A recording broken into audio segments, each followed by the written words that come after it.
दोस्तों, भारत की इस समय की जो सरकार है उसके द्वारा एक बहुत ही शानदार डिसीजन लिया गया है, जिसको लेकर बना है आज का प्रश्न। दोस्तों, आप सभी लोग अंडमान निकोबार आइलैंड के बारे में अच्छे से जानते होंगे और ये भी आपको पता है कि ये जो आइलैंड है ये इंडिया का जो पूरा पार्ट है उससे अलग दूरी पर यहाँ पर स्थित है, अंडमान सी में स्थित है।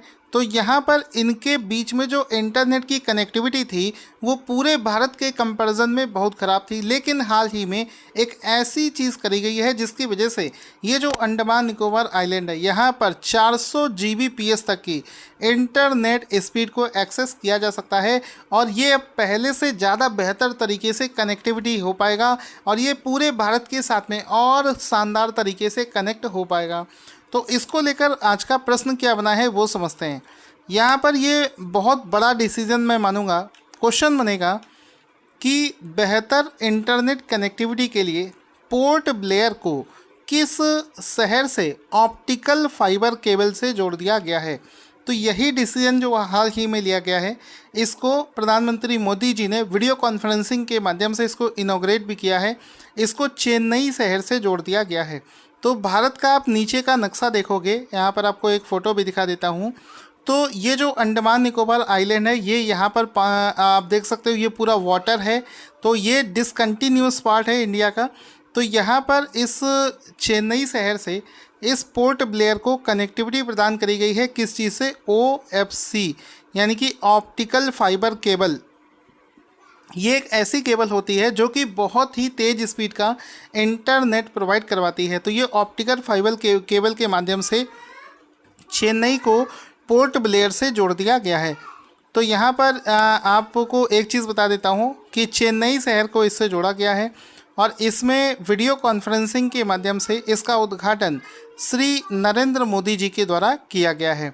अब इससे क्या होगा, इससे 400 जीबीपीएस का स्पीड यहाँ पर प्राप्त होगा और ये बहुत बड़ा डिसीजन हाल ही में लिया गया है। इसका एक फ़ोटो भी देख सकते हैं।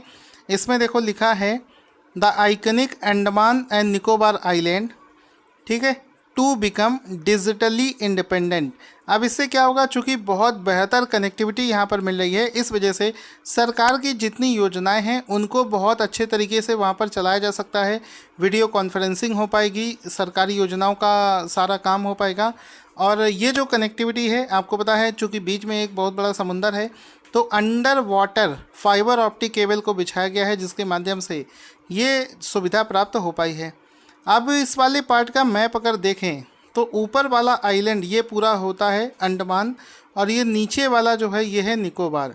इसमें भी ऊपर है north Andaman, middle, lower Andaman, ये है पोर्ट ब्लेयर और ये है लिटिल अंडमान, ठीक है।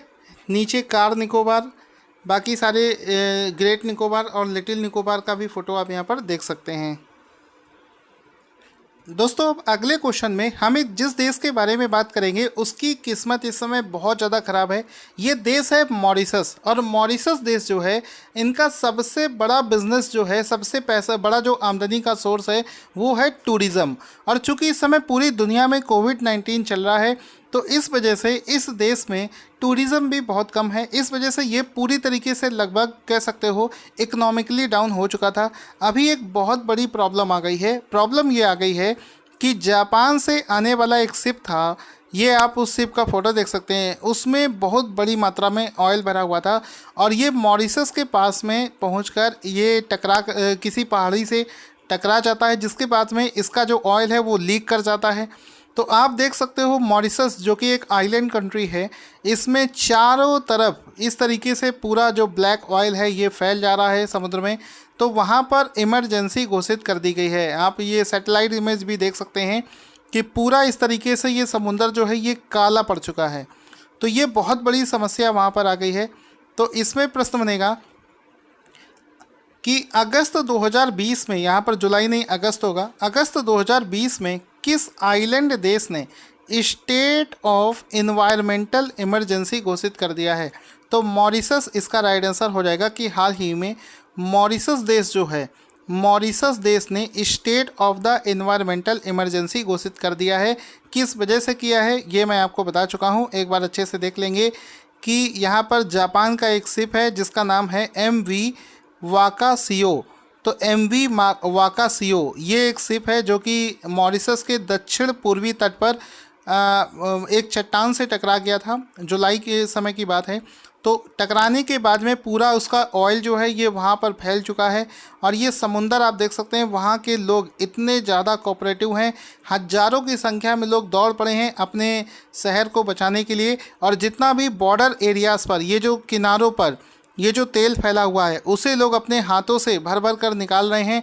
ये आप देख सकते हो पूरी रेस्क्यू टीम और वहाँ के लोग लगे हुए हैं, जी तोड़ मेहनत कर रहे हैं। लेकिन ऑयल इतना ज़्यादा है कि इसको निकाला आसानी से नहीं जा सकता। इसको देखते हुए मॉरिशस के जो प्रधानमंत्री हैं प्रविंद कुमार जगन्नाथ, उन्होंने क्या किया है कि पूरी दुनिया से इसके लिए मदद मांगी है और इमरजेंसी घोषित कर दी गई है। अब इस आइलैंड कंट्री के बारे में भी जान लेते हैं। इसकी कैपिटल है पोर्ट लुइस और इसके प्रधानमंत्री का नाम है प्रविंद जगन्नाथ। और इसका अगर हम लोग वर्ल्ड के मैप पे इसका नक्शा देखें तो भारत से नीचे इंडियन ओशियन में ये रहा भारत, और इससे नीचे इंडियन ओशियन में अगर आप आएंगे तो ये रेड कलर से जो देश आपको दिख रहा है ये है मॉरिशस, जिसके बारे में हम लोग यहाँ पर डिस्कस कर रहे हैं। दोस्तों, फ़ोटो के माध्यम से आपको करंट अफेयर्स पढ़ना अगर आपको अच्छा लगता हो तो ये आप बता सकते हैं इस वीडियो को लाइक और शेयर करके। आपके वीडियो लाइक और शेयर करने का मतलब है कि आपको कंटेंट पसंद आ रहा है।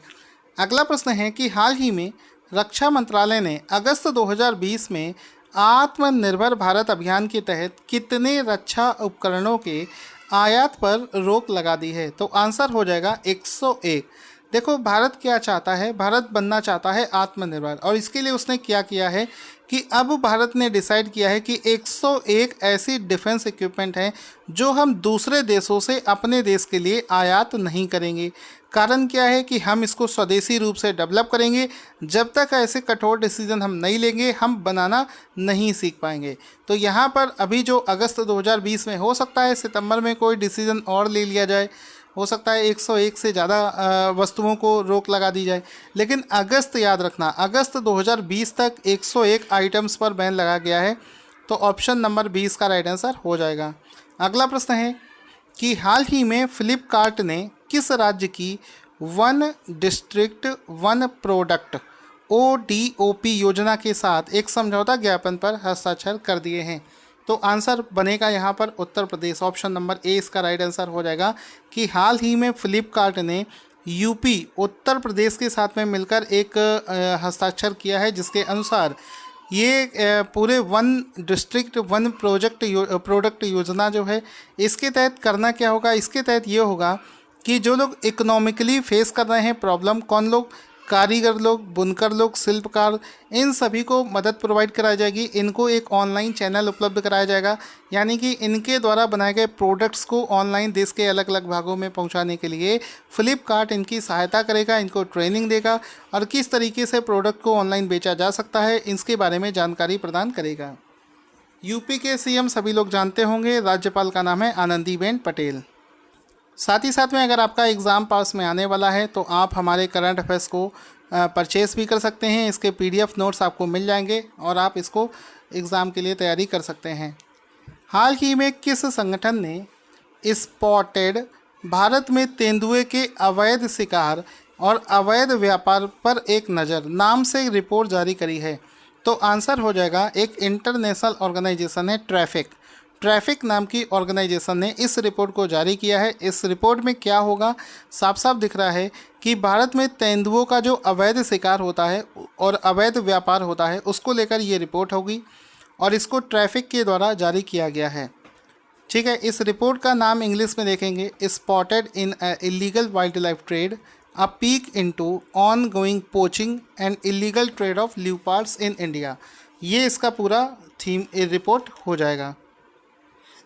इस रिपोर्ट से एक बहुत ही अच्छा फैक्ट निकल कर सामने आया है कि भारत के ऐसे कौन कौन से राज्य हैं जो कि अवैध शिकार के मामले में पहले स्थान पर हैं। तो अवैध शिकार के मामले में महाराष्ट्र और उत्तराखंड ये सबसे ऊपर आते हैं। अगला प्रश्न है कि किस भारतीय संगठन को फूड विजन 2050 पुरस्कार के लिए चुना गया है? तो आंसर हो जाएगा नांदी फाउंडेशन। ऑप्शन नंबर डी इसका राइट आंसर हो जाएगा। हाल ही में नांदी फाउंडेशन को फूड विज़न 2050 अवार्ड से सम्मानित किया गया है। तो इसका एक फ़ोटो भी आप लोग देखेंगे, इसमें आप देख सकते हो।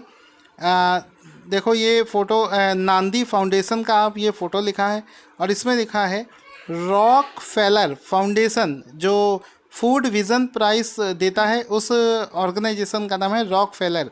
तो ये जो रॉक फेलर फाउंडेशन है उसने पिक किया है नांदी फाउंडेशन को इस पुरस्कार के लिए।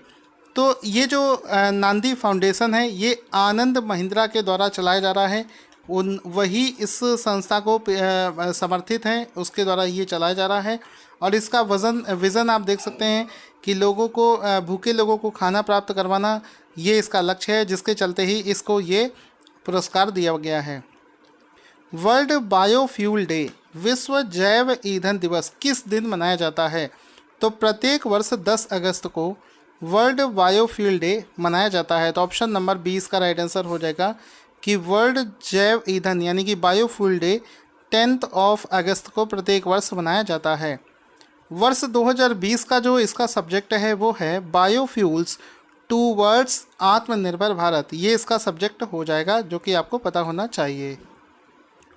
अयोध्या के राम मंदिर के बारे में सभी ने सुना होगा। तो प्रश्न बनेगा कि अयोध्या में राम मंदिर किस वास्तुकला शैली में बनाया जाएगा? तो आंसर हो जाएगा नागर शैली। ऑप्शन नंबर ए इसका राइट आंसर हो जाएगा कि अयोध्या का जो राम मंदिर है इसको नागर शैली में बनाया जाएगा। ऑप्शन नंबर ए सही हो जाएगा। मंदिरों को बनाने की अलग अलग शैलियाँ होती हैं, उनमें से एक शैली है नागर शैली, जिसके माध्यम से ही इस मंदिर को बनाया जाएगा। किस आईआईटी ने इंपीरियल कॉलेज लंदन के सहयोग से एक नैनो पार्टिकल जिसका नाम है मेटा ग्रिड विकसित किया है? तो आंसर हो जाएगा आईआईटी गुवाहाटी। हाल ही में आईआईटी गुवाहाटी ने इंपीरियल कॉलेज ऑफ लंदन के साथ मिलकर मेटा ग्रिड ग्रिड नाम से एक नैनो पार्टिकल विकसित किया है, जो कि एक बहुत बड़ी रिसर्च है। तो इसको आईआईटी गुवाहाटी ने लंदन के कॉलेज इंपीरियल कॉलेज के साथ मिलकर इसको विकसित किया है, जिसका नाम है मेटा ग्रिड। ये एक नैनो पार्टिकल है जिसका इस्तेमाल कई चीज़ों को बनाने में किया जा सकता है। अगला प्रश्न है कि किस एयरपोर्ट ने अगस्त 2020 में एयर सुविधा पोर्टल लॉन्च किया है? तो आंसर हो जाएगा दिल्ली इंटरनेशनल एयरपोर्ट। इसके तहत क्या होगा, देखो आपको बता दूं, अभी तक क्या हो रहा था कि बहुत सारे ऐसे लोगों को जो लोग क्वारंटाइन नहीं करना चाहते हैं इंटरनेशनल ट्रिप के बाद में, तो ऐसे बहुत सारे लोग हैं जो कुछ इमरजेंसी की वजह से या कुछ और वजह से क्वारंटाइन नहीं कर सकते हैं। तो ऐसे लोगों को ऑनलाइन एक सुविधा प्रदान करी गई है।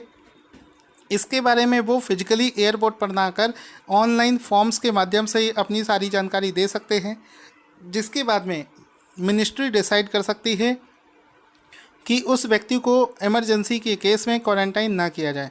तो एयर सुविधा पोर्टल है, ऐसे लोगों के लिए लॉन्च किया गया है, जिसमें कि आप घर बैठे ही इस पोर्टल के माध्यम से अप्लाई कर सकते हैं। तो दिल्ली इंटरनेशनल एयरपोर्ट ने इसको लॉन्च किया है।